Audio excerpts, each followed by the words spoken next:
Mr. Prime Minister, thank you so much for spending time with us. My pleasure. Is there going to be a unity government between Fatah and Hamas? I have always maintained that that state of Palestine, which we're seeking, cannot and will not happen unless our country is reunited. And one government is a key instrument of getting there. We just cannot continue to go in the way that we've been going for more than 4 years now, separated, separate governance processes, unable to get to Gaza physically, having lots of responsibilities there, wanting to discharge them more fully and adequately toward our own people. It just can't continue. This is most unnatural. The question most Western nations are asking is whether Salam Fayyad will retain prime ministership if there is a unity government. You know, on the basis of what has transpired in most recent contacts between especially the two main factions, Fatah and Hamas, it's no secret that excluding me from possibility of being prime minister for the next government was something that was a major issue and topic of discussion, consideration in that direction.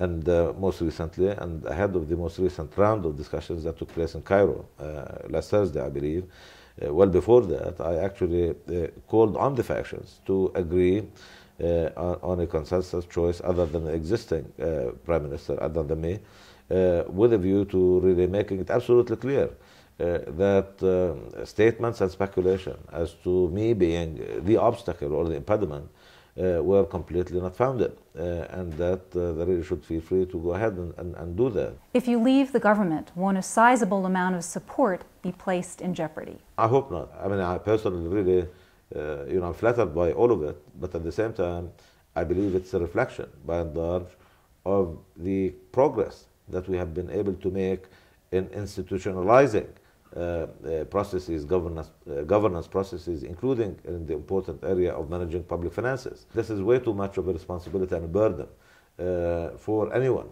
to really continue to think of themselves as the address through which money, assistance, aid can go only, exclusively. And I would really regard it, to be honest with you, as a failure on my part, if in fact that ends up being the case. American legislators from both parties are warning that the United States cannot continue to support the Palestinian Authority if a government includes Hamas. How ironclad do you view this stipulation as being? I believe the important thing, and I think it would be really important, not to get engaged in some categorization of what might happen, but really to concentrate more on issues that maybe matter more on a ladder of priorities. For example, when it comes to issues of platform, tasks of this government, would it not matter, would it not really be a major consideration that this government, or one of its key tasks, is to oversee the implementation and observance of a doctrine of nonviolence? If that doctrine of violence is not a key ingredient in the platform of that government, then again I say, it would be, from our own point of view, a case of too many missing ingredients. Mr. Prime Minister, what is your legacy? It is one of institutionalizing things. It is one of basically converting all energies that we have at the individual level, as well as collectively, into one part of national effort that is really capable of projecting the kind of true, real, genuine readiness for that state of Palestine is going to happen, that I really have from the very beginning set out as a goal, as the compass for everything that we really do. Mr. Prime Minister, thank you so much for taking the time with the Media Line. Thank you very much. Really, appreciate it. Thank you. Really.